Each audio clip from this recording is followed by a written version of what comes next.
Welcome back to the deep dive. You've sent us some fascinating insights on a topic we absolutely love exploring: how to create real, lasting change in your life. It's a question everyone grapples with, isn't it? Yeah, We often feel like transformation requires some kind of, I don't know, monumental effort, a complete overhaul. a dramatic leap, yeah. Exactly. And that feels intuitive, but it's also incredibly overwhelming, often just leads to, well, inaction. Mm-hmm. The principles we're exploring today, and you can really hear echoes of thinkers like the great Jim Rohn here, they offer a completely different perspective. Right. They suggest the most significant change, maybe even radical change, doesn't come from those giant leaps at all. No, it comes from something far smaller, quieter, Mm-hmm. almost invisible, really. It's that power of compounding, isn't it? Absolutely. Like that classic image, the snowball starting small and just gathering mass as it rolls down the hill. Or interest accruing on an investment. It grows exponentially. Mm. Those tiny, consistent efforts in your daily habits, Mm. they build incredible momentum over time. And our mission in this deep dive is to walk through 10 potent habits drawn from these ideas that when you weave them into your daily routine, they can fundamentally reshape your life's trajectory. And these aren't like complex, abstract things. Not at all. They're simple, actionable practices. Anyone can start today. Think of us as your guides, helping unpack what makes these specific habits so powerful based on the insights you've been looking at. All right, let's jump right in. Habit number 1. This one comes up again and again in the principles you shared. Reading with intention. Yeah. And this isn't just browsing social media or skimming headlines, is it? No. The way it's defined here is purposeful engagement with, written material. And crucially, it's described as one of the most potent developmental tools available. Right. It's not just consuming info. It's actively stretching your cognitive horizons. It nourishes the mind. Like food nourishes the body. That's a good way to put it. Yeah. It's that intentional consumption that really matters. Because reading introduces you to new ideas, perspectives you might never encounter otherwise. It's like a portal. To innovative thinking. And it can even reveal opportunities that were kind of hiding in plain sight. As one idea you shared pointed out, a mind that isn't regularly fed with challenging material can become, well, stagnant. Absolutely. A keen, agile mind is such an essential asset for navigating complexity, for achieving any significant goal, really. And the beauty is you don't need hours. Not at all. Even 15, maybe 20 minutes of focused reading daily. But choosing material that challenges your assumptions, right? That aligns with where you want to grow. Exactly. Yeah. That starts that subtle compounding of knowledge, avoiding the trivial stuff, the fluff. And that daily influx of intentional knowledge, it subtly alters how you perceive problems, how you approach decisions. It literally rewires your thinking over time. It shapes your intellectual diet, and that diet profoundly influences the future you'll experience. So looking at these ideas, what piece will you choose to read today to feed your mind and be better tomorrow? Okay, habit number 2. This is a practice championed across the board by successful individuals in the thinking we're exploring. Journaling. Sounds simple, maybe, Yeah. but the impact described is, well, anything but simple. It's the physical act, or Mhm. digital, I suppose, Yeah. of transferring your internal landscape. Your thoughts, goals, worries, dreams. Yeah, all that stuff. From the often chaotic space of your mind onto a tangible page or screen. And that single act makes them concrete. That's where the power lies, isn't it? Definitely. Those nebulous thoughts suddenly have form. You gain immediate clarity. And a sense of control because you can see them, scrutinize them. It's like bringing light into a cluttered room. You can finally see what's there. Exactly. The research points to this as a way to significantly reduce cognitive load. Oh, okay. When thoughts are just cycling in your head, they consume mental energy. Writing them down sort of offloads that processing. Frees up your mind for clearer thinking, better planning. Improved focus. Yeah, and it doesn't require some epic effort, right? No. Just 5 or 10 dedicated minutes. Doesn't need to be perfect prose. Just let it flow. Consistency is the key with this practice. And beyond the immediate clarity, journaling builds a personal history. Oh, totally. Looking back at past entries reveals your progress, the challenges you've overcome, how your thinking has evolved. It becomes this deeply motivating chronicle of your growth. It really does. So are your thoughts getting the space they need to breathe and gain that clarity? Okay, habit number 3 is about direction. Set your goals. Without this, all that clarity and knowledge can, well, lack focus. The insights we're looking at make this crystal clear. Hmm. A life without defined goals is essentially adrift. You might be busy, active. Sure. But without a clear destination, you're just reacting to the currents around you. Goals provide that indispensable rudder and sail. They give your time and energy a distinct target, which is probably the best defense against distraction. Every action you take, every decision, becomes a deliberate step on a path you've chosen. And it's framed not just as like an annual planning thing. No, it's a daily discipline. Asking yourself each morning, what specifically do I want to accomplish today? Even identifying just one manageable thing. It gives your incredibly powerful mind a mission to orient around. And a crucial point emphasized is that goals must be specific. Right. Not just be successful. No, what does that actually look like? Tangible outcomes. Breaking down those grand ambitions into smaller, daily, actionable steps. That's how you build momentum. That daily habit of setting a small, clear target leads to consistent daily wins. And consistent small wins, as that compounding principle shows us, they accumulate into massive, life-altering achievements, things you might once have thought impossible. So thinking about your day ahead, are your goals written down where you can see them, ready to guide your actions? Habit number 4 brings us to the physical dimension. And the research consistently links this to mental performance. Exercise. It's absolutely fundamental for a holistic life, isn't it? Totally. While the physical fitness benefits are obvious, Yeah, we all knew those. the impact on mental acuity, energy levels, focus, even your mood is profound. Your physical state directly influences your mental and emotional capacity. And when your body feels strong and capable, there's a powerful psychological boost. It's like a self-affirmation. It also builds physical resilience, which serves as a powerful metaphor, really, and a training ground for pushing through discomfort and challenges in other areas of life. And the insights don't demand you become some elite athlete. Not at all. Consistency is the key, just like the other habits. A brisk daily walk, some stretching. Body weight exercises, maybe, whatever feels sustainable and right for you. That is infinitely more impactful than intense, sporadic bursts of activity. Making this a daily habit leads not just to improved physical well-being, but to greater mental clarity, enhanced focus. And a stronger underlying drive to tackle whatever comes your way. So how will you choose to energize your body and sharpen your mind today? Okay, habit number 5. This is one of the most, I think, counterintuitive yet powerful practices mentioned, cultivating gratitude. The core principle here is pretty simple but profound. What you consciously focus on expands. Right. So if your mental energy is mostly on lack or negativity. You tend to perceive and attract more of that, yeah. By intentionally focusing on gratitude, you actually train your mind to seek out and amplify the good. It creates this potent positive feedback loop. Exactly. It's not just a fleeting emotion, it's actively rewiring your perception. Some research suggests it can even impact brain areas linked to stress and reward. Shifting your underlying emotional state. From a place of gratitude, you feel more abundant, fulfilled, content, often regardless of external circumstances. And that state of being makes you significantly more receptive, doesn't it, to noticing opportunities, connecting ideas. Seeing possibilities that might have been invisible through a lens of negativity? Absolutely. The practice itself is simple, but again, requires intention. Dedicated moments daily. Reflect on things you're genuinely grateful for, big or small. Waking up healthy, a moment of kindness. Sunshine, even. Yeah. Savor and appreciate them deeply.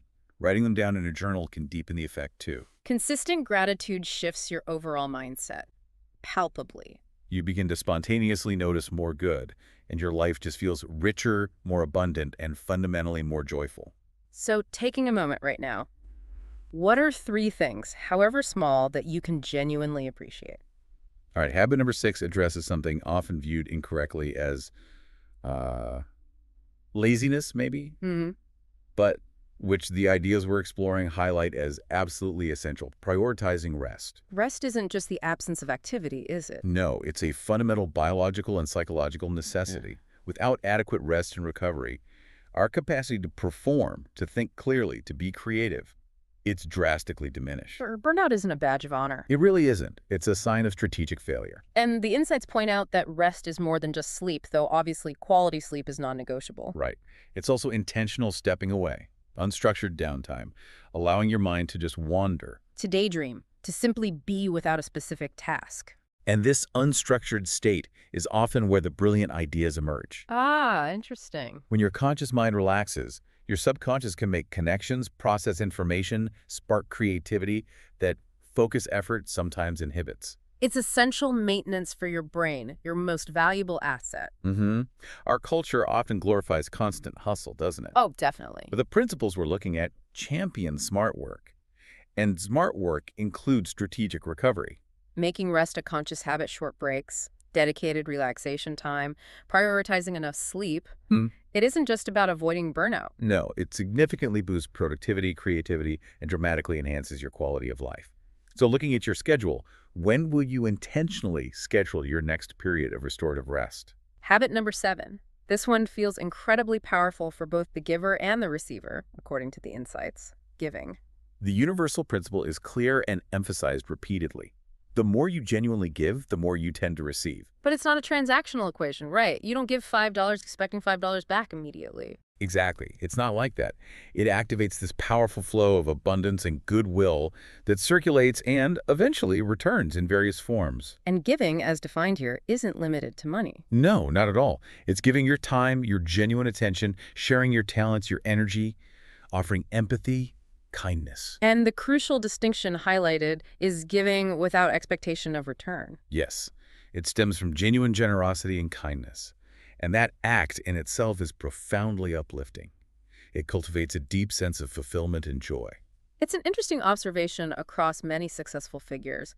Those who give most abundantly often seem to possess the most. Not just material wealth, but love, joy, meaningful connections, a sense of purpose. It's about contributing your unique self to the world, mentoring someone, volunteering, just being truly present for a friend. Yeah. And remember, giving also includes giving to yourself. Ah, good point. You can't pour from an empty vessel. Precisely.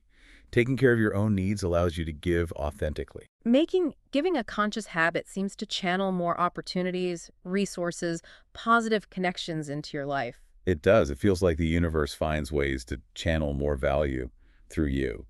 And as a result, your own life naturally flourishes. So, how can you make a positive difference, however small, in someone else's life today, stemming purely from generosity? Habit number 8 is a skill that the information suggests is increasingly rare today, but absolutely transformative for relationships. Truly listen. We often think we're listening, but Yeah, as the research points out, most people are simply waiting for their turn to speak. guilty as charged sometimes. We all are. True listening, though, is a sophisticated skill. It communicates profound respect and builds deep, unwavering trust. It's not just hearing the words. No, it's striving for genuine understanding, being fully present mentally and emotionally. Silencing your own internal commentary. Paying attention to their tone, body language. The underlying emotions being conveyed. Exactly. When you offer someone the gift of your full, undivided attention, especially in our super distracted world, They feel seen. They feel valued. They open up more readily, trust you more deeply, and consequently value your perspective more highly. and the reciprocal benefit is huge. By genuinely listening, you become wiser. You learn so much more about others, about situations, about the world. That enhanced understanding is such a powerful asset, For navigating relationships, making better decisions. fostering truly meaningful connections. Yeah. But cultivating this habit requires conscious practice. Focused intention. Deliberate presence in conversations. Thinking about the people around you. Who in your life deserves the gift of your full, undivided attention today? Okay, habit number 9 brings us to a quality that really runs counter to our fast-paced, instant gratification culture, doesn't it? Oh, absolutely. But the principles we're looking at deem it essential for any significant achievement. Patience. We are so conditioned to expect immediate results. But anything truly worthwhile, any goal of real significance, it just takes time. And it requires consistent, sustained effort. The insights highlight that the vast majority of people give up too soon. Often right when they're on the cusp of a breakthrough, the 11th hour, as they say. Successful people persevere because they understand the long game. And it's important to understand that patience isn't passive waiting. That's key. Right. It's not just sitting back. No, it's an active state. It's consistent action combined with a deep trust that results will manifest in due course. It's having faith in the process even when you can't see immediate visible progress. Think of planting a seed. That's a great analogy used. Most of the critical growth happens unseen, beneath the surface. Before the sprout ever breaks through the soil. Exactly. Your efforts, even when they don't yield immediate results, are building the necessary roots, the infrastructure. Cultivating this habit means consciously shifting your mindset. Focus on the long-term vision. Remind yourself that great achievements are built incrementally over time. Learn to find satisfaction, even joy, in the process itself. Celebrate the small wins along the way. hmm And hold on to that conviction and trust. Developing patience makes the journey of life less stressful, more enjoyable, and ultimately far more rewarding. It really is a superpower in a world clamoring for instant results. Definitely. Looking at your journey right now, where in your life could you benefit from practicing just a little more patience and trusting the process? And finally, habit number 10. Perhaps the most influential factor highlighted in the ideas you've shared. Spend time with the right people. This is absolutely critical for your overall well-being, your growth, your success. It's huge. It's that well-known principle, isn't it? You are, to a significant extent, the average of the people you spend the most time with. Exactly. Your social environment profoundly shapes your thinking, your actions, your beliefs, your aspirations. If your current circle isn't supportive, or maybe even pulls you down, Which happens. yeah, making a conscious choice about your environment is one of the most courageous and necessary steps you can take if you're serious about creating lasting change. The insights really encourage being intentional and discerning about this. Yeah. Actively seek out people who inspire you, Who challenge you constructively. who genuinely believe in your potential, and who are themselves committed to growth. These are the people who will lift you up. And remember the reciprocal part, you also need to be the right person for others. Bring your best self to those relationships. Mm. Be supportive, encouraging, inspiring in return. Surrounding yourself with the right people creates an environment where ideas flow more freely, collaborations naturally spark. Opportunities seem to arise more easily. Everyone grows and thrives together. Your social environment is such a powerful force. You have the power to choose whether it lifts you up or pulls you down. So taking an honest look, Mm. are the people you spend the most time with genuinely helping you become the person you aspire to be? Wow. Walking through these 10 habits, it's striking how individually simple they seem, right? They really do. Yet the profound insight from the principles we're exploring is that their immense transformative power lies not in their complexity, but in their consistent application, day in, day out. It's not about trying to implement all 10 perfectly all at once. That's just overwhelming. Totally. It's about starting small, making incremental adjustments, and committing to being remarkably consistent. Day after day, week after week. That compounding effect, like the snowball gaining momentum, Yeah. it starts subtly. But slowly, surely, these small habits build such significant momentum. That they inevitably lead to tangible results and create a life that looks wonderfully different from where you started. Don't ever underestimate that power. Yeah. Seriously. The journey of incorporating these principles into your life begins with a single step, a single choice. Looking at these 10 habits we've discussed, which one resonates most powerfully with you right now? Which one are you feeling most inspired to integrate into your day, starting today? Commit to that one first. Gradually weave in others. Be patient with yourself. Celebrate the progress. That conscious choice to cultivate even just one of these habits holds the seed of immense transformation. The power truly is within your hands, guided by the wisdom you're exploring. Thank you for joining us on this deep dive into these powerful principles. Keep learning, keep growing, and keep applying. The power to reshape your life is within you, one small, consistent habit at a time.